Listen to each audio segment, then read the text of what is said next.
ഞാൻ ചോദിക്കുന്നത്, ഉസ്താദ് എവിടുന്ന് ലോൺ എടുത്തിട്ട് കടത്തിൽ മുങ്ങി, അതായത് ആ ലോണ് അയാൾ കുറേ തിരിച്ചടച്ചു, പിന്നെ അതിനകത്ത് കുടിശ്ശികയായി, ബാങ്ക് വലിയ ബാധ്യത ഇയാൾക്ക് മേലെ വെച്ചു, ഇയാൾ അത്രയും വീർപ്പ് മുട്ടി. അപ്പം ഞാൻ ചോദിക്കുന്ന എൻ്റെ ഒരു ചോദ്യം, ഇവിടെ കുറേ പണ്ഡിതന്മാർ, വലിയ പ്രാസംഗികരുണ്ട്, ഭയങ്കരമായിട്ട് വലിയ പ്രസംഗം നടത്തി വലിയ പൈസ കൊണ്ടുപോയി വളരെ സുഭിക്ഷമായിട്ട് വളരെ ആർഭാടമായിട്ട് ജീവിക്കുന്ന പല പണ്ഡിതന്മാരുണ്ട്, എനിക്കറിയാം. ഇങ്ങനെയുള്ള ആളുകളെ സഹായിക്കാൻ ഇവിടെ എന്തേ ഈ സമുദായം തയ്യാറല്ല?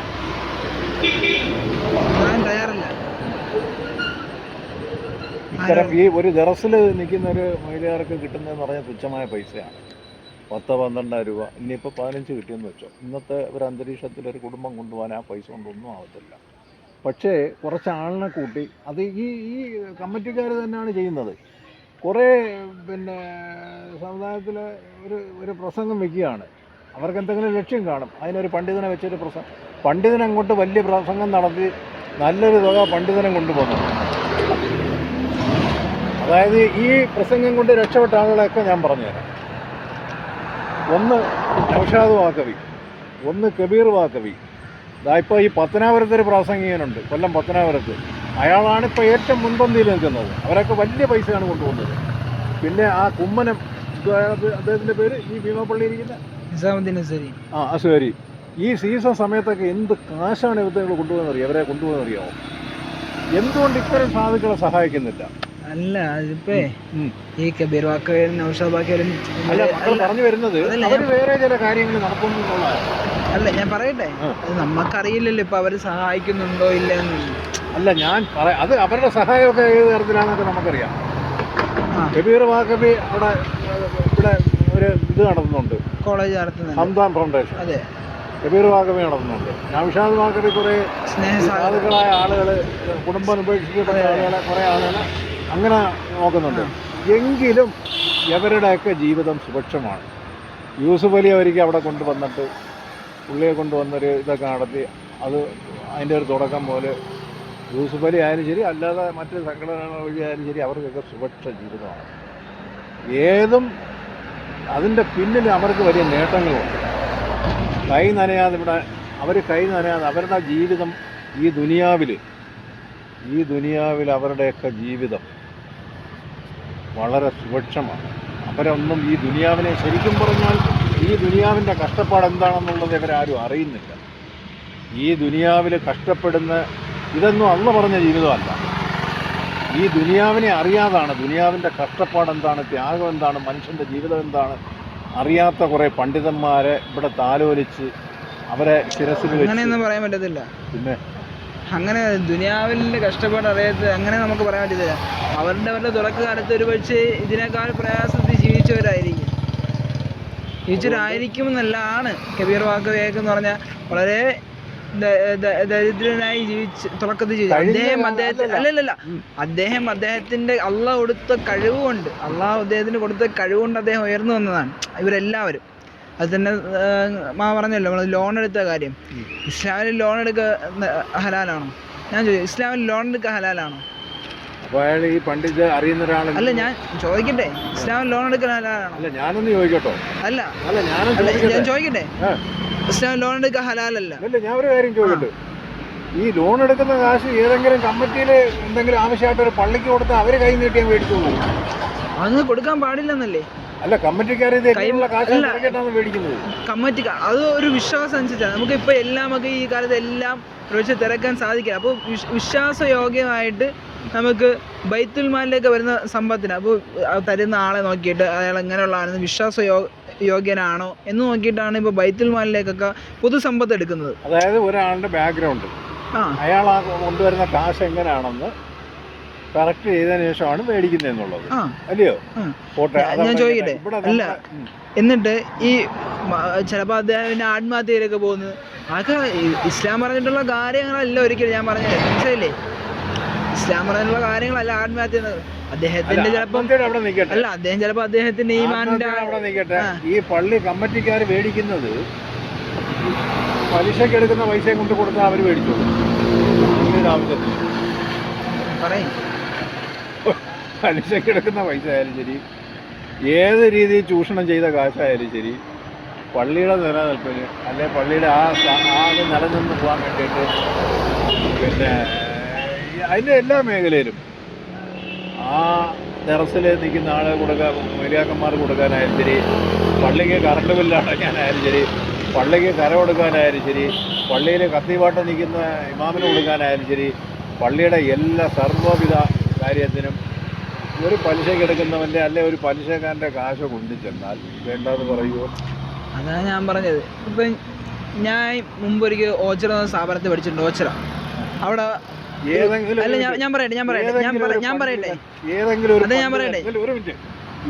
ഒരു പണ്ഡിതൻ ഒരു വെള്ളിയാഴ്ച ദിവസം ഒരു ജുമാക്ക് മുമ്പ് ഈ മഹലിലേക്ക് ഇന്ന തരത്തിലുള്ള കാശ് മാത്രമേ ഇവിടെ സ്വീകരിക്കപ്പെടൂ എന്ന് പറയാറുണ്ടോ, പറഞ്ഞിട്ടുണ്ടോ?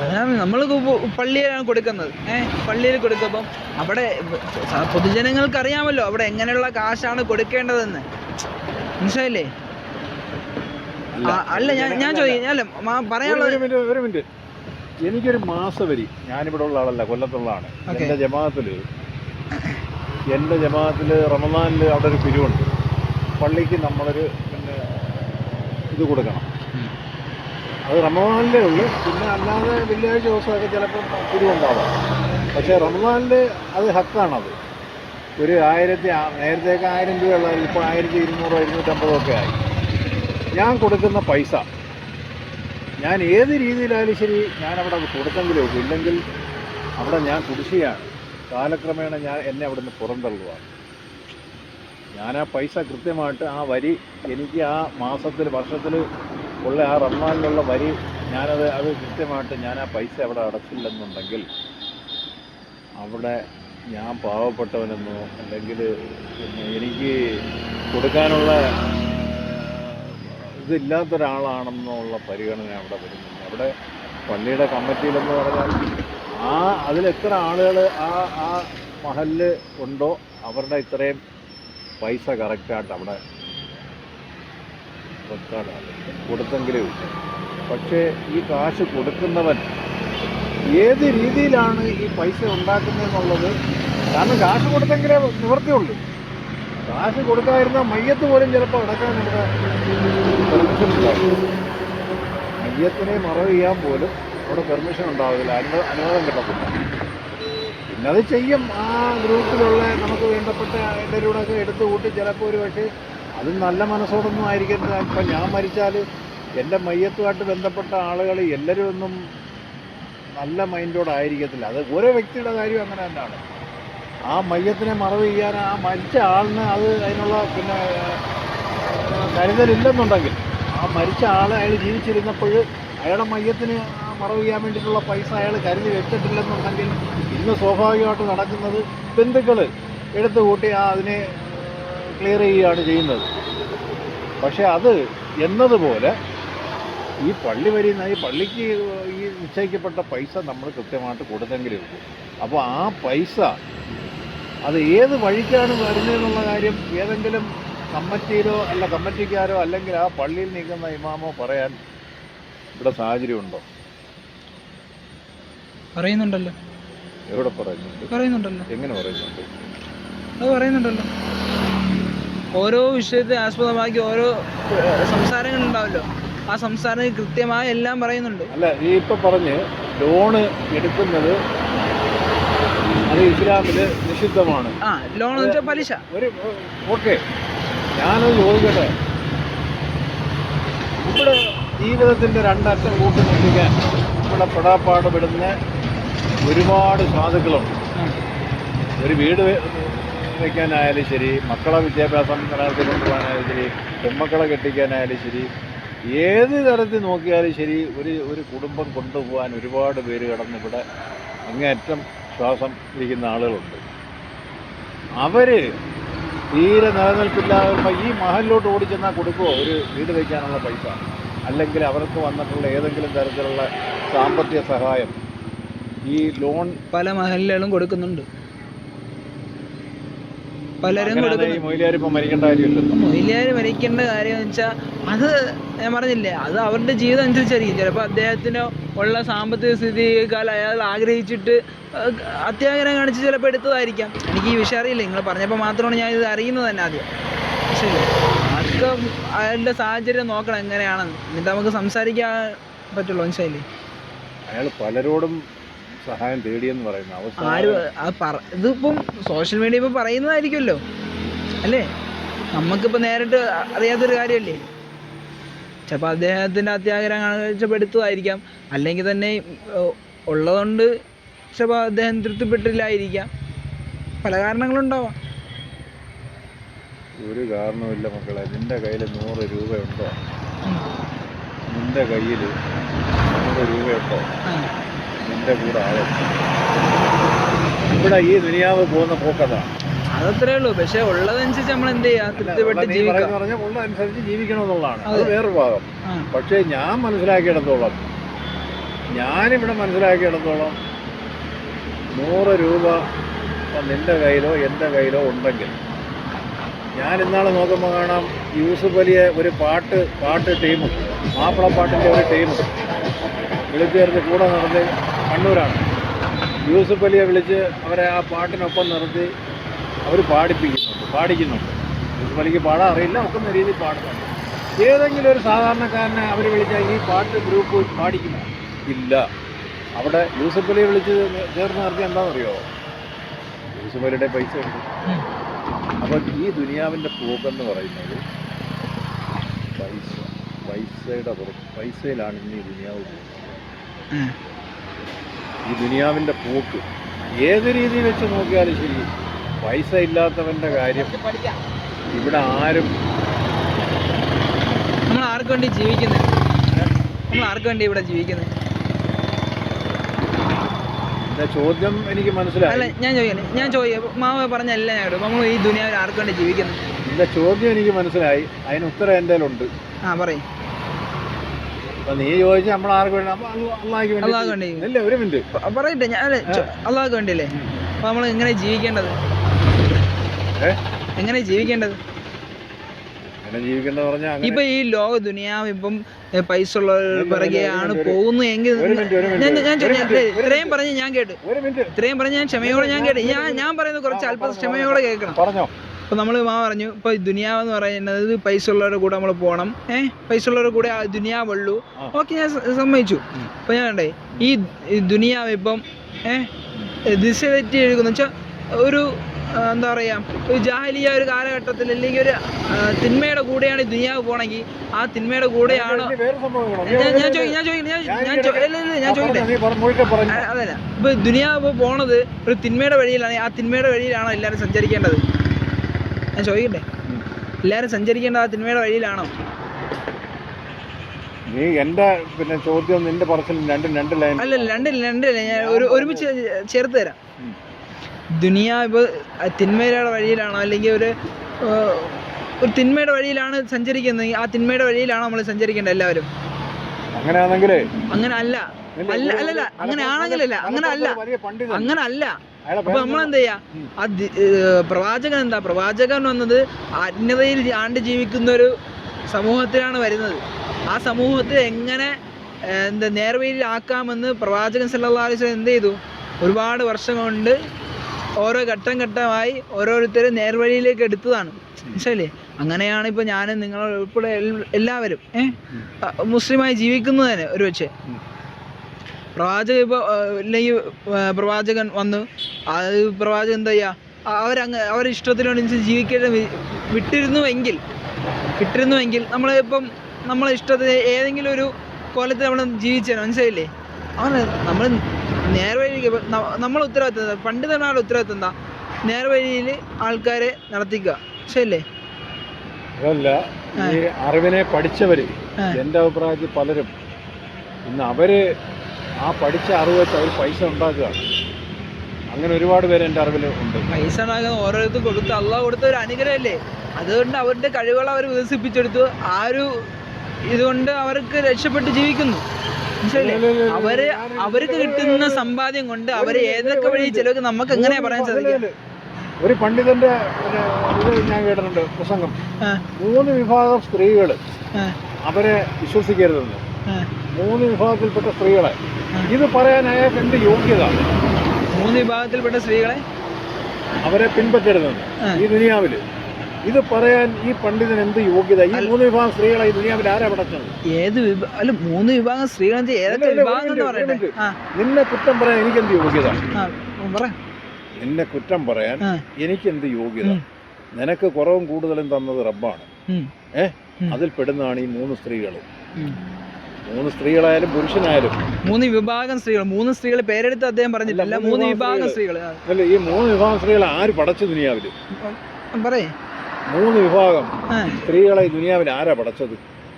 ഞാനേ ആരെങ്കിലും ഈ ദുനിയാവിൽ ജനിച്ചു വീഴുമ്പോൾ അവൻ തെറ്റുകാരനായിട്ട് ജനിക്കുന്നുണ്ടോ? ആരെങ്കിലും ഭൂമിയിൽ ജീവിക്കുമ്പോൾ ആരെയും കൊള്ളക്കാരനായിട്ട് ജീവിക്കുന്നുണ്ടോ? ജനിക്കുന്നുണ്ടോ? ഞാൻ ചോദിക്കട്ടെ, കൊള്ളക്കാരനായിട്ട് ജനിക്കുന്നുണ്ടോ? ഇല്ലല്ല, ഞാൻ ചോദിക്കട്ടെ, കൊള്ളക്കാരനായിട്ട് ജനിക്കുന്നുണ്ടോ? കൊള്ളക്കാരനായിട്ട് ആരെയും ജനിക്കുന്നുണ്ടോ? ആരെങ്കിലും ജനിക്കുന്നുണ്ടോ? പറഞ്ഞ എല്ലാവരെയും സൃഷ്ടിക്കുന്ന അള്ളാഹു ആണെന്ന് പറയുന്നുണ്ട്. ആരെങ്കിലും ജനിക്കുമ്പോൾ ഇവ കൊലയാളികളായിട്ട് കുറെ ആളുകൾ നമ്മുടെ സമൂഹത്തിലില്ലേ? അവർ ജനിക്കുമ്പോഴേ കൊലയാളികളാണോ? അല്ലല്ല, ഞാൻ ചോദിക്കില്ല. മാമ പറഞ്ഞ ഞാൻ സമാധാനം കേട്ടിരുന്ന ഞാൻ ചോദിക്കുന്ന ഉത്തരം വേണം. നീ പറഞ്ഞ കബീർ വാക്കവിക്കും നൗഷാദ് വാക്കവിക്കും അള്ളാഹ് കൊടുത്ത കഴിവാണ്. അല്ല, എല്ലാവർക്കും, അവർക്ക് മാത്രമല്ല എല്ലാവർക്കും അള്ളാഹ് കൊടുത്ത കഴിവാണ്. അവർ ജീവിക്കുന്നുണ്ട്. ഇവർക്ക് ആര് കൊടുത്ത കഴിവായത്? ആർക്ക്? ഈ വഴിവഴിച്ച പെണ്ണുങ്ങൾക്ക് എല്ലാവർക്കും. ഞാൻ പറയട്ടെ, ഒരാൾ ജനിക്കുമ്പോ എന്താ ആരെയും കൊലയാളിയായിട്ട് സമൂഹത്തിൽ ജീവിക്കുന്ന എല്ലാവരും കൊലയാളിയായിട്ടാണോ ജനിക്കുന്നത്? ഞാൻ കൂട്ടിമുട്ടിച്ചേരാ. ഇത് എന്താണ് പറഞ്ഞത്? ആണോ അല്ലേ? ഒരാൾ കൊലയാളിയായിട്ട് ജീവിക്കുന്ന സമൂഹത്തിൽ ജീവിക്കുന്ന എല്ലാവരും കൊലയാളിയായിട്ടാണ് ജനിക്കുന്നത്. ഞാൻ പറയട്ടെ, ഞാൻ പറഞ്ഞുതരാം. എല്ലാവർക്കും കഴിവുകൾ അള്ളാഹ് കൊടുക്കുന്നത് തന്നെയാണ്. പക്ഷെ ആ കഴിവുകളെ ഏത് രീതി വിനിയോഗിക്കണമെന്നത് നമ്മുടെ ബുദ്ധിയുള്ള മനുഷ്യരുടെ ചിന്ത രീതി പോയി കഴിഞ്ഞാൽ അത് അള്ളാഹെ പിൻപറ്റി പോയി. മോശമായിട്ട് പോയി കഴിഞ്ഞാൽ അത് ആ അള്ളാഹ് കൊടുത്ത കഴിവല്ല. അള്ളാഹ് കൊടുത്ത കഴിവല്ല എന്നല്ല, അള്ളാഹ് തന്നെയാണ് എല്ലാ കൂട്ടർക്കും അള്ളാഹു തന്നെയാണ് ബുദ്ധി കൊടുത്തത്. അള്ളാഹു തന്നെയാണ്. പറയട്ടെ, എല്ലാരും അങ്ങനെ വിശ്വസിക്കോ അല്ലേ? പക്ഷെ ആ ബുദ്ധി കൊണ്ട് ഏത് രീതി സഞ്ചരിക്കണമെന്നത് നമ്മളുടെ തീരുമാനം അനുസരിച്ചിരിക്കും. ഇപ്പൊ എനിക്കൊരു 100 രൂപ ഉണ്ടെങ്കിൽ മാമാക്കൊരു 100 രൂപ ഉണ്ട്, എനിക്കൊരു 100 രൂപ ഉണ്ട്. ആ മാമാരെ ഇഷ്ടമാണ് ആ 100 രൂപ എങ്ങനെ ചെലവഴിക്കണോ. മാമാക്കാണ് ഇപ്പം എനിക്ക് 100 രൂപ ഉണ്ട്, ഇവന് 100 രൂപ ഉണ്ട്. എൻ്റെ ഇഷ്ടമാണ്. ഇത് ഞാൻ നല്ല രീതിയിൽ ചെലവഴിക്കണോ അല്ലെങ്കിൽ ഞാൻ ഏതെങ്കിലും അഴുക്ക രീതിയിൽ ജീവിക്കണോന്ന്. ഇപ്പം എനിക്കും ദാഹിക്കുന്നു, മാമാക്കും ദാഹിക്കുന്നു, രണ്ടുപേരെയും പൈസ ഉണ്ട്. എനിക്ക് ഞാൻ ചിന്തിക്കണം, ഈ 100 രൂപ കൊണ്ട് ഞാൻ മദ്യം വാങ്ങിച്ചു കുടിക്കണോ അല്ലെങ്കിൽ 100 രൂപ കൊണ്ട് സാധാ വെള്ളം വാങ്ങിച്ചു കുടിക്കണോ ദാഹം തീരാൻ? ഓക്കെ, അവിടെ ആ പ്രശ്നം തീരും. മനസ്സിലായില്ലേ? പറഞ്ഞ ഇത്രേ ഉള്ളൂ. എല്ലാവർക്കും അള്ളാഹ് കൊടുക്കുന്ന ബുദ്ധിയാണ്. ആ ബുദ്ധി എങ്ങനെ വിനിയോഗിക്കണമെന്നത് നമ്മളുടെ തീരുമാനമാണ്.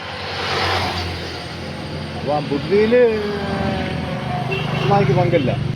അതെ, അള്ളാഹ്ക്ക് പങ്കില്ലെന്ന് ഞാൻ പറഞ്ഞല്ലേ. എല്ലാവർക്കും അള്ളാഹ് കൊടുക്കുന്ന കഴിവുകളാണ്. പക്ഷെ ആ കഴിവുകൾ ഏത് രീതി വിനിയോഗിക്കണമെന്നത് നമ്മളുടെ തീരുമാനമാണ്.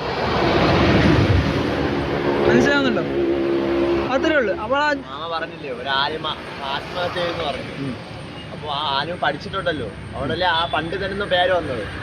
അപ്പോൾ പണ്ഡിതൻ പഠിച്ചതനുസരിച്ച് അമൽ ചെയ്ത, അതായത് പഠിച്ചതനുസരിച്ച് ജനങ്ങളിലേക്ക് എത്തിച്ചു കൊടുക്കാത്തതിൻ്റെ പേരിലാണ് അദ്ദേഹത്തിന് ജീവിതത്തിൽ മാറ്റം ഉണ്ടാകുന്നത്. ആ പഠിച്ച കാര്യം അദ്ദേഹത്തിന് ഹൃദയത്തിൽ ഉറപ്പുണ്ടായിരുന്നില്ല. മനസ്സിലായില്ലേ? അദ്ദേഹം പലിശ വാങ്ങാൻ തയ്യാറായി. അതുപോലെ തന്നെ മറ്റുള്ളവർ ചെയ്യേണ്ട ഉത്തരവാദിത്തത്തിലാണ്. അള്ളാഹുലേക്ക് തിരിയണമായിരുന്നു. അള്ളാഹുവിൻ്റെ അടുത്താണ് ചോദിക്കുന്നത്, അല്ല ജനങ്ങളുടെ അടുത്ത്, അല്ല മറ്റു ഉസ്താദന്മാർക്കല്ല ചോദിക്കേണ്ടത്.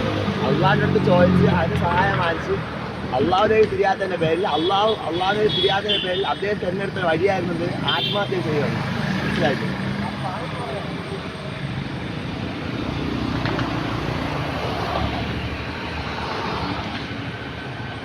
അള്ളാഹുടെ ചോദിച്ചാൽ അള്ളാഹെ നമ്മൾ ഒരു നിരീശ്വരവാദിയായിട്ടോ അല്ലെങ്കിൽ അമ്മ ഇല്ലെന്നോ അല്ല. പക്ഷേ ഈ ദുനിയാവിൽ നമുക്ക് എല്ലാവർക്കും ഒപ്പം നമുക്കൊരു നല്ല ഉടുപ്പിടണമെങ്കിലോ അല്ലെങ്കിൽ ഒരു നല്ല മുൻപെടുക്കണമെങ്കിലോ നമുക്ക് അതിനുള്ളൊരു അന്തരീക്ഷം നമ്മളിൽ ഇല്ലെങ്കിൽ നമ്മൾ മറ്റൊരാളിനെ ചിലപ്പോൾ ആശ്രയിക്കുന്നത്. അവൻ ചിലപ്പോൾ പലിശയ്ക്ക് കൊടുക്കുന്നവനാവാം. അങ്ങനെ എന്തായാലും നമുക്ക് മാനം മറച്ച് നഗ്നമായിട്ട് നടക്കാൻ ഒക്കത്തില്ലല്ലോ. അദ്ദേഹം അത്രയും നാള് മാനം മറിച്ച് നഗ്നനായിട്ടല്ലല്ലോ നടന്നത്. ഇല്ലല്ലോ. ഇല്ല, ചിലപ്പോൾ ഒരു വിവാഹമൊക്കെ കഴിച്ച് 2-3 കുഞ്ഞുങ്ങളൊക്കെ ആയ ഒരാൾ അയാൾ വിവാഹം കഴിക്കുന്നതിന് മുമ്പുള്ളൊരു അന്തരീക്ഷം ആവില്ല അയാൾക്കുള്ളത്, പിന്നീടുള്ളത്. അയാൾക്ക് മേൽ ഒരുപാട് ബാധ്യതകൾ, ചിലപ്പം സാമ്പത്തികമായ ബാധ്യതകൾക്ക് അയാൾ ഉത്തരവാദിയാവും. അതിനെ തരണം ചെയ്യാൻ ഒക്കാതെ വരുമ്പോൾ അയാൾ മാനസികമായിട്ട് ചിലപ്പോൾ ഏതെങ്കിലും ഞാൻ ചോദിക്കട്ടെ, അതിനേക്കാൾ എത്രയോ ദരിദ്രരായ ഉസ്താദന്മാരാണ് ഈ ലോകത്ത് ഇന്നും ജീവിക്കുന്നത്. എത്ര ദരിദ്രമായ ഉസ്താദ് ഇന്നും ജീവിക്കുന്നത്. പലർക്കും എല്ലാവർക്കും ഒരേപോലെ സാമ്പത്തികത ഉണ്ടാവുന്നില്ല. മനസ്സിലല്ലേ? ഇപ്പൊ എന്റെ സാമ്പത്തികതയും മാമാരുടെ സാമ്പത്തികത, ഇവരുടെ സാമ്പത്തികം എല്ലാം, ഇദ്ദേഹത്തിന്റെ സാമ്പത്തിക മാമാരുടെ സാമ്പത്തികം എല്ലാം ഒരേപോലെ അല്ല. പക്ഷെ നമ്മൾ എന്ത് ചെയ്യാം? ഈ ഈമാൻ എന്ന് പറയുന്ന സംഭവം, ആ സംഗതി ഈ മൊയിലാക്കന്മാരിൽ അങ്ങനെ ഉണ്ടാവാറില്ലേ? ചില മൊയിലാക്കന്മാർ. ഞാൻ ചോദിക്കട്ടെ, മൊയിലാക്കന്മാരെ ഉണ്ടാവല്ലേ? അത് ചിലപ്പോൾ എന്നേക്കാൾ ഈമാനായിരിക്കും എന്നെ ഇപ്പൊ റോഡിൽ കൂടെ പോകുന്ന വേറൊരാൾക്ക്. മനസ്സിലായില്ലേ? ഓരോരുത്തരുടെ വിശ്വാസവും അവർ വിശ്വസിക്കുന്ന മക്കളെ, നീ ഈ തൊപ്പിയും ഈ താടിയും വെച്ച് ഈ തൊപ്പി അത് ഒരു ദീനിന്റെ ഒരു നിന്നിൽ ഉള്ള ഒരു വിശ്വാസമാണോ? ദീനുമായിട്ട് നിനക്ക് ഒരു അടുത്തൊരു ഇത് ഉള്ളത് കൊണ്ടാണ് നീ അത് വെക്കുന്നത്. പക്ഷെ നീ ദുനിയാവിൽ എല്ലാവർക്കും ഒരു മാതൃകയാവണോ? നീ ഈ വേഷത്തിൽ നീ കപട സ്വഭാവം കാണിച്ചിട്ടുള്ള ഒരുപാട് പേരുണ്ട് ഈ ഇടയ്ക്ക്. അല്ലല്ല, ഞാൻ ചോദിക്കട്ടെ, അതാ പറഞ്ഞത്. അത് കപട സ്വഭാവം കാണിക്കുന്ന അവരുടെ രീതി അനുസരിച്ചില്ലേ? അപ്പൊ അവർക്ക് ബുദ്ധി കൊടുത്തിട്ട് എനിക്ക് നല്ല ബുദ്ധി വന്നിട്ടുണ്ട്. അവരെ ഏത് രീതി വിനിയോഗിക്കുന്ന അതിന്റെ ഫലം അവരനുഭവിക്കും. ഞാൻ ഏത് രീതി വിനിയോഗിക്കുന്നോ അതിന്റെ ഫലം ഞാനും അനുഭവിക്കും. മനസ്സിലായില്ലേ? നല്ലത് ചെയ്താൽ നല്ലത് കിട്ടും, ഇത്രയേ ഉള്ളൂ. ഞാൻ അതാണ് പറഞ്ഞത്. നമ്മളതിൽ കുറച്ച് പൈസ ഉണ്ടെങ്കിൽ, അല്ലെങ്കിൽ അത് ഏത് രീതി നല്ല രീതി വിനിയോഗിക്കണോ അത് അഴുക്ക രീതി വിനിയോഗിക്കണോ അത് നമ്മളുടെ തീരുമാനമാണ്. അപ്പം മാമാക്ക് പൈസ തന്നാരാ? മാമ ഇത്രയും സാധനങ്ങൾ മാമ ഇത്രയും സാധനങ്ങൾ ഇവിടെ വെച്ചോണ്ടിരിക്കുന്നത് അല്ല, ഞാൻ ചോദിക്കട്ടെ, മാമ ഇത്രയും സാധനങ്ങൾ വെച്ചോണ്ടിരിക്കണേ, ഇത്രയും ഞാൻ ചോദിക്കട്ടെ, ഇത്രയും സാധനം ഇവിടെ വെച്ചിരിക്കുന്നത്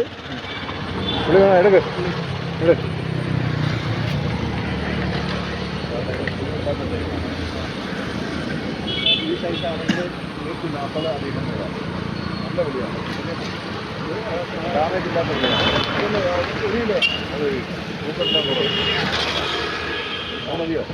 കവറ് ഇല്ല, അത് ആ വണ്ടിയിലാണ്. അല്ല, ഞാൻ വെച്ചതാ. ഇതുണ്ട്,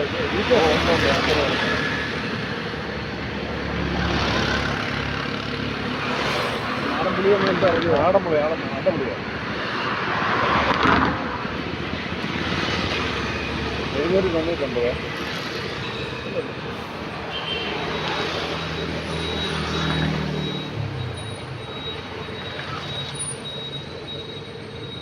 790 799 451 451 03 11 ഫൗസിയ സൈനി.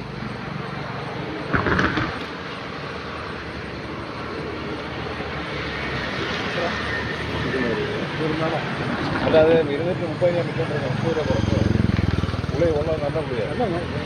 പിള്ളേർ നമ്മൾ ഇന്നും വാങ്ങിച്ചു.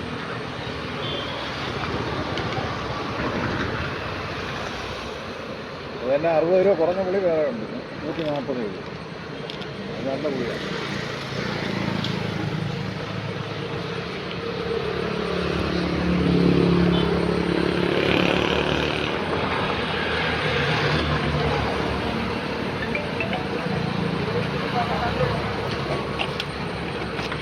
ഞാനേ ഒരു പനൂരുള്ളൊരു മുസ്ലിയാർ ഇപ്പോൾ ഒരു 1.5 വർഷം മുമ്പ് എൻ്റെ മോളെ കുട്ടികൾക്ക് ഇങ്ങനെ പിള്ളേർക്ക് ടെറസിൽ പോകാനുള്ള സാഹചര്യമുള്ള പിള്ളേരല്ല, ട്യൂഷൻ വരവ് തുടങ്ങി. ട്യൂഷൻ അവർ മരുവനാണ് എൻ്റെ ആൾ, പുള്ളി വെളിയിലാണ്. അയാളുടെ ഒരു ബന്ധു മുഖേനയാണ് ഈ കൂട്ടുകാരിവിടെ വരവ് തുടങ്ങിയത്. അപ്പോൾ ഫസ്റ്റ് വന്ന ദിവസം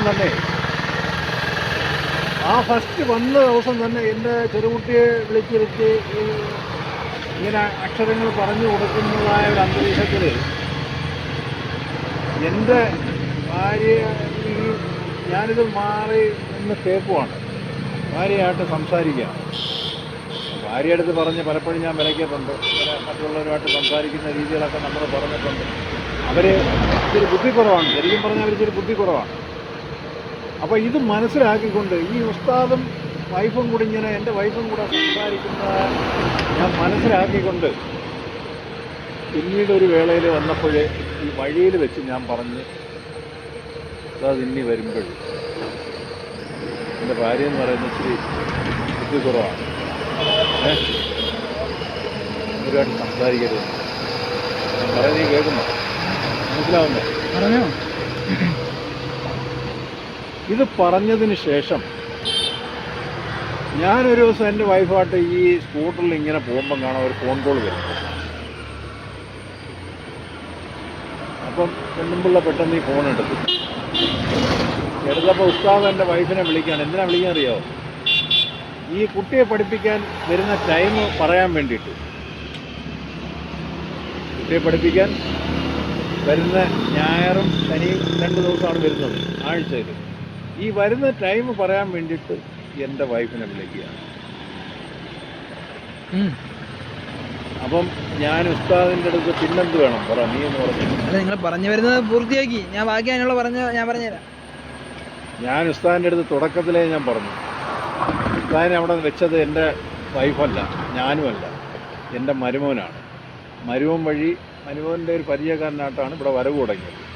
ഉസ്താദിന് വരുന്ന ടൈം അറിയണമെങ്കിൽ ഉസ്താദിന് ഇവിടെ എപ്പോൾ വരണോ അല്ലെങ്കിൽ എൻ്റെ മോളെ വിളിച്ച് പറയുക, അല്ലെങ്കിൽ എൻ്റെ മരുമോൻ്റെ അടുത്ത് പറയുക, അതല്ലെങ്കിൽ ഉസ്താദിനെ പിന്നെ ഇടയ്ക്ക് ഇടനിലക്കാരനായിട്ട് ഇവിടെ പറഞ്ഞ് വിട്ട ആളിൻ്റെ അടുത്ത് പറഞ്ഞ് അല്ലെങ്കിൽ എൻ്റെ മരുമോനെ കൊണ്ടോ എൻ്റെ മോളെ കൊണ്ടോ പറയുക, എൻ്റെ വൈഫ് ഇന്നതാണ്, അതിന് ചെറിയ ബുദ്ധിക്കുറവാണ്, അതുമായിട്ട് നിങ്ങൾ ഇനി സംസാരം പാടില്ല എന്ന് വിലക്കെടുത്ത് പിന്നെ ഉസ്താദിൻ്റെ പെണ്ണുപിള്ളെ വിളിക്കേണ്ട കാര്യമുണ്ടോ? അതല്ലേ ഞാൻ നേരത്തെ പറഞ്ഞത്. അദ്ദേഹത്തിന് ബുദ്ധി കൊടുത്തത് ആരാ? അദ്ദേഹത്തിന് ചിന്തിക്കാനുള്ള ശേഷി കൊടുത്തത് ആരാ? നീ തന്നെ പറഞ്ഞാൽ മതി. പറയാ ആരാ? ആരാ? അല്ല, ആരാ? ആരാ? ആരാ? മാമാക്ക് തന്ന ആരാ? അതൊക്കെ എല്ലാവർക്കും ഈ ദുനിയാവിൽ സകല ആളുകൾ എല്ലാവർക്കും കൊടുത്ത അത് വിനിയോഗിക്കുന്ന ആരാ? അല്ലേ, ആ ബുദ്ധി കൊണ്ട് വിനിയോഗിക്കുന്ന ആരാ? ഏത് രീതി നമ്മൾ നടക്കണം എന്ന് നമ്മളല്ലേ ചിന്തിക്കേണ്ടത്. മനസ്സിലായില്ലേ? അതാണ് ഞാൻ പറഞ്ഞത്. നമ്മൾ നല്ല രീതിയിൽ നമ്മൾ ചിന്തിച്ച് നമ്മൾ മനസ്സിലാക്കി നമ്മൾ നടന്നാൽ അതേ പറഞ്ഞ ദീന് പഠിച്ച ഒരാള് 5 ഇബാദത്ത് ചെയ്യുന്ന ഒരാൾ ഒരു ജീവിത മാർഗമായിട്ട് 10 മക്കൾക്ക് ദീന് പറഞ്ഞു കൊടുക്കാനായിട്ട് ഇറങ്ങി തിരിച്ചാൽ ഒരു അന്യവന്റെ ഭാര്യയെ വിളിക്കും. അന്യം ശരിക്കും പറഞ്ഞാൽ ദീനനുസരിച്ചാണെങ്കിൽ ഒരു അന്യ സ്ത്രീയുടെ നോക്കാൻ പോലും ഒരു ദീന് ശരിയായ അദ്ദേഹം ചെയ്ത് തെറ്റാണെങ്കിൽ ആ തെറ്റുള്ള വില അദ്ദേഹത്തിന് കിട്ടും എന്നും പറഞ്ഞ് ഒരാൾ ചെയ്യുന്ന തെറ്റിന് ഒരു സമൂഹം മുഴുവൻ തെറ്റുകാരല്ല എന്ന് നമ്മൾ മനസ്സിലാക്കണം. ഞാൻ പറയുന്നത് മനസ്സിലായ? അദ്ദേഹം ചെയ്ത് തെറ്റായിരിക്കാം, തെറ്റായിരിക്കും. ഞാൻ പറഞ്ഞ തെറ്റായിരിക്കാം. സമൂഹത്തില് ഞാൻ വലിയ ദീനി വിശ്വാസിയാണെന്നും ഞാൻ സമൂഹത്തിന്റെ മുമ്പിൽ ഞാനൊരു തികഞ്ഞ ദീനി വിശ്വാസിയാണെന്നും മറ്റുള്ളവരെ ബോധിപ്പിക്കുകയും എൻ്റെ പ്രവൃത്തി, എൻ്റെ സ്വഭാവം അല്ലെ എൻ്റെ പ്രവൃത്തി മറ്റൊരു വഴിക്ക് കൊണ്ടുപോവുകയും ചെയ്യുന്നത് ശരിയായ വിശ്വാസമല്ല. ഞാൻ ഒരാൾ അയാളുടെ ഉപജീവനം അല്ലെങ്കിൽ പഠിച്ച അറിവിനെ 10 മക്കൾക്ക് പറഞ്ഞു കൊടുത്ത് ജീവിക്കാൻ ഇറങ്ങി ചെയ്യുമ്പോഴും ഒരു അന്യവൻ്റെ ഭാര്യയെ ഫോണിൽ വിളിക്കാനും അവിടെ സമയം തിരക്കാനും ആ ബന്ധങ്ങൾ വഴി പിന്നീട് ആ ബന്ധം കൂടുതൽ വഷളത്തരത്തിലോട്ട് പോകാനും അതൊരു സത്യവിശ്വാസി, ഒരു ദീനി വിശ്വാസിക്ക് ചേർന്നൊരു സ്വഭാവമല്ല. തുടക്കത്തിലേ പറഞ്ഞു കൊടുത്ത് നിങ്ങൾ വരുന്നത് എന്നതിനാണ്, നിങ്ങളെ ഡ്യൂട്ടി ചെയ്യുക, അവരുടെ അടുത്ത് കൂടുതൽ പാടില്ല, അങ്ങനെ പറഞ്ഞ് വെച്ചെടുത്ത് പിന്നീട് ഞാനൊരു ദിവസം എൻ്റെ പെണ്ണുമ്പിളായിട്ട് ഇങ്ങനെ പോകുമ്പോൾ ഈ മൊയിലാർ ഈ സ്ത്രീയെ വിളിക്കേണ്ട കാര്യമുണ്ടോ? അല്ലേ ഞാനും പറഞ്ഞത്. ഇനി മോന് വേറൊരു കഥ പറഞ്ഞുതരാം, അതവിടെ നിൽക്കട്ടെ. അല്ല, ഞാൻ ചോദിക്കട്ടെ, നിങ്ങൾ പറഞ്ഞു വരുന്നതെല്ലാം ഒരു ഇതിലായിട്ടാണ് പറഞ്ഞത്. ഇപ്പം എന്താ മാമാരുടെ ഉദ്ദേശം എന്താ? ഇപ്പം പണ്ഡിതന്മാരുടെ കർത്തവ്യം എന്താ? അവർ പഠിച്ചനുസരിച്ച് അവർ ജീവിക്കുക. പക്ഷെ ഏത് രീതിയിൽ ജീവിക്കണമെന്ന്, ഏത് രീതി അവർ വിശ്വസിക്കണമെന്നല്ല അവരുടെ രീതി അനുസരിച്ച്. മനസ്സിലായില്ലേ? അങ്ങനെ ഒരാൾക്കൊരു 100 രൂപ കിട്ടിയാൽ അത് ഏത് രീതിയിൽ വിനിയോഗിക്കണമെന്ന് അവരുടെ തീരുമാനമാണ്. മനസ്സിലായില്ലേ? അവർ തെറ്റായിട്ട് വിനിയോഗിച്ചാൽ അവർക്ക് അതിനുള്ള ഇത് അവർക്ക് ലഭിക്കും. ഇത് നല്ല രീതിയിൽ ചിലവഴിച്ചാൽ അതിനുള്ള നന്മയെ അവർക്ക് ലഭിക്കും. മനസ്സിലായില്ലേ? കാരണം ഒരാൾ ചെയ്യുന്ന തെറ്റിന് ഒരു സമൂഹം മുഴുവൻ പഴിയേക്കേണ്ട ഒരു ആവശ്യമില്ല. അല്ല എത്ര അനുഭവം പറഞ്ഞാലും അല്ലല്ല എത്ര ഞാൻ കേൾക്കാം ഓക്കെ ഞാൻ റെഡിയാണ് പറയട്ടെ പക്ഷെ ഒരാൾ ചെയ്യുന്ന തെറ്റിന് ഒരു സമൂഹം വഴി പഴയേക്കേണ്ട ഒരു ആവശ്യമില്ല, മനസ്സിലായില്ലേ? ഇപ്പൊ ഞാനൊരു ഈ വേഷം ഇട്ട് ഞാൻ ഈ വേഷം ഇട്ട് ഇതുവഴി പോയതുകൊണ്ടല്ലേ മാമ ഈ കാര്യങ്ങളല്ലേ ഈ കാറ്റഗറി പറഞ്ഞ കാര്യങ്ങളല്ലേ എൻ്റെ അടുത്ത് പറഞ്ഞത്. ഞാൻ ചോദിക്കട്ടെ, അങ്ങനെയാണല്ലോ ഈ കാറ്റഗറി എൻ്റെ അടുത്ത് പറഞ്ഞത് അല്ലേ? അതായത് ഓക്കെ പറഞ്ഞു, പക്ഷെ ഈ കാര്യങ്ങളെല്ലാം പറഞ്ഞത് ഞാൻ ഈ വേഷം ഇട്ട് നടന്നോണ്ടല്ലേ? അല്ലേ? ഞാൻ ചോദിക്കട്ടെ, വേറൊരു അനുഭവം ഞാൻ കേട്ടോളാം. ഞാൻ ഇത് പറയുന്ന ഒരു കാര്യം കൂടെ കേൾക്കും നിങ്ങൾ. ഇവിടെ അടുത്ത് പള്ളിയുണ്ട്, അടുത്ത് പള്ളിയുണ്ട്. കേട്ടിട്ട് പോണം. അടുത്ത് പള്ളിയുണ്ടോ? ഇവിടെ അടുത്തൊരു കട വന്ന് ഇവിടെ അടുത്തൊരു കട വന്നതാ. പുള്ളി 6:30 വരല്ലോ, നമ്മൾ നിഷ്കരിച്ചിട്ടുണ്ട്. പള്ളിയുണ്ടോ? ഓക്കെ ഓക്കെ പറയും. ഇത് പറയാം, പെട്ടെന്ന് ഞാൻ പറഞ്ഞു തീർക്കാം. ഞാൻ റിയാദിൽ ഹൗസ് ഡ്രൈവർ പണി ചെയ്യുകയാണ്. ഇപ്പോൾ ഒരു 8-10 വർഷം മുമ്പ്. അപ്പം ഞാൻ അവിടെ നിന്ന് കയറി വന്നിട്ട് 5 കൊല്ലമായി. ഞാൻ കോളേജിൽ 3 പെൺപിള്ളേരെ കൊണ്ടുപോകുന്നു. 2 കോളേജിലായിട്ട് 3 പെൺപിള്ളേരെ. അതിൽ ഒരു വീട്ടിൽ നിന്നാണ്, ഞാൻ നിൽക്കുന്ന വീട്ടിൽ നിന്ന് 2 പേരെ ഒരു കോളേജിൽ കൊണ്ടുപോകണം. പിന്നീട് ഒരു പെണ്ണിനെ, വലിയൊരു പെണ്ണിനെ മറ്റൊരു കോളേജിൽ കൊണ്ടുപോകണം. അപ്പോൾ ആ വലിയ പെണ്ണിനെ ഞാൻ കൊണ്ടുപോകുമ്പോൾ ഇവരെ വീട്ടിൽ എനിക്ക് മുമ്പേ നിന്ന് ഡ്രൈവറെ ഈ അറബിയുടെ ഭാര്യ ഏതോ ഒരു തെറ്റിന് അടി കൊടുത്തിട്ട് അവരവിടുന്ന് കയറ്റി വിട്ടായിരുന്നു. അടിച്ചത് ആ സ്ത്രീയാണ് അടിച്ചത്. അപ്പോൾ അവരെ ഈ ഡ്രൈവറെ, ഞാൻ ചെല്ലുന്നതിന് മുമ്പുള്ള ഡ്രൈവറെ കയറ്റി വിട്ടു. അപ്പോൾ ഞാൻ ചെന്ന് കുറച്ച് ദിവസം കഴിഞ്ഞപ്പോൾ ഒരു തമിഴൻ എൻ്റെ അടുത്ത് പറഞ്ഞ് ആ വീട്ടിൽ നിന്ന് ഡ്രൈവർ ഇവിടെ വേറൊരിടത്ത് വന്നിട്ടുണ്ടെന്ന് പറഞ്ഞു. ഇത് കേട്ട ഞാൻ എന്ത് ചെയ്യുന്നറിയോ, ഈ വലിയ പെണ്ണിനെ കോളേജിൽ കൊണ്ടുപോകുമ്പോൾ ഞാൻ വണ്ടി ഓടിച്ചുകൊണ്ടിരിക്കുകയാണ്. ബാഗിൽ ഈ പെണ്ണ് മാത്രമേ ഉള്ളൂ. ഞാൻ പറഞ്ഞ് നിങ്ങളെ വീട്ടിൽ നിന്ന ഡ്രൈവർ ഇന്നടുത്ത് വന്നിട്ടുണ്ടെന്ന് പറഞ്ഞു. ആ ഏരിയ ഞാൻ പറഞ്ഞു. പെണ്ണ് അവിടെ ബാഗ് ഇരുന്നുകൊണ്ട് പറഞ്ഞ് തായ് വന്ന് പറഞ്ഞു. ശരി എന്ന്. അപ്പം ഞാനീ പെണ്ണിനെ, അപ്പോൾ പിന്നെ കഴിഞ്ഞല്ലോ, പിന്നെ നമ്മൾ വേറെ സംസാരിക്കേണ്ട ഇതില്ല. ഈ പെണ്ണിനെ കോളേജിൽ കൊണ്ടുപോയി വിട്ട് പിന്നെ 2:30 മണിക്ക് മറ്റോ ആണ്, ഇത് രാവിലെയാണ് കോളേജിൽ കൊണ്ടുപോകുന്നത്. 2:30 മണിക്ക് മറ്റോ ആണ് കോളേജിൽ വിടും. പോയെടുത്ത് ഞാൻ അവരെ വീട്ടിൽ കൊണ്ടാക്കി. മഗ്‌രിബിൻ്റെ സമയമായപ്പം ആ മഗ്‌രിബ് നിസ്കാരമൊക്കെ കഴിഞ്ഞതിന് ശേഷമാണ് കാണാം ഇയാൾ ഈ വാപ്പ അറബി വന്ന് എൻ്റെ ഡോറിനടിക്കുകയാണ്. പടപടാന്ന് അയാൾ വലിയ ശബ്ദത്തിലാണ് ഡോറിനടിക്കുന്നത്. ഞാൻ കഥ തുറന്നു. അയാൾ എന്ത് പറഞ്ഞെന്നറിയോ? അയാൾ എന്ത് പറഞ്ഞെന്നറിയോ? അയാളെ 3 പെൺമക്കളാണ്. ഞാൻ 3 പെൺമക്കളും 2 ആൺപിള്ളേരുമാണ്. നീ ഇവിടെ വന്നത് ഇവിടെ ജോലിക്കാണ് വന്നത്. എൻ്റെ മോളെടുത്ത് ഇന്ന് നീ സംസാരിച്ചിരിക്കട്ടെ. അയാൾ അടിച്ചില്ലെന്നേ ഉള്ളൂ. എൻ്റെ മോളെടുത്ത് നീ ഇന്ന് സംസാരിച്ചിരിക്കട്ടെ. ഇനി മേലിൽ നീ കൊണ്ടുപോകുമ്പോഴും തിരിച്ചു കൊണ്ടുവരുമ്പോഴും എൻ്റെ മോളെടുത്ത് സംസാരിക്കാൻ പാടില്ല. എന്നിട്ട് അയാൾ എനിക്ക് പറഞ്ഞെന്നറിയോ? അയാൾ പിന്നീട് പറഞ്ഞ നല്ല കാര്യമാണ് പറഞ്ഞത്. നീ ഇന്ന് ഇത് പറഞ്ഞു, ഒരു പക്ഷേ എൻ്റെ മോള് നീ ഉദ്ദേശിക്കുന്ന രീതി അല്ലെ എന്തോ ആയിക്കോട്ടെ, എൻ്റെ മോള് നിൻ്റെ അടുത്ത് കൂടുതൽ സംസാരിക്കാൻ തയ്യാറായാൽ നീ നാളെ കൂടുതൽ സംസാരിക്കും.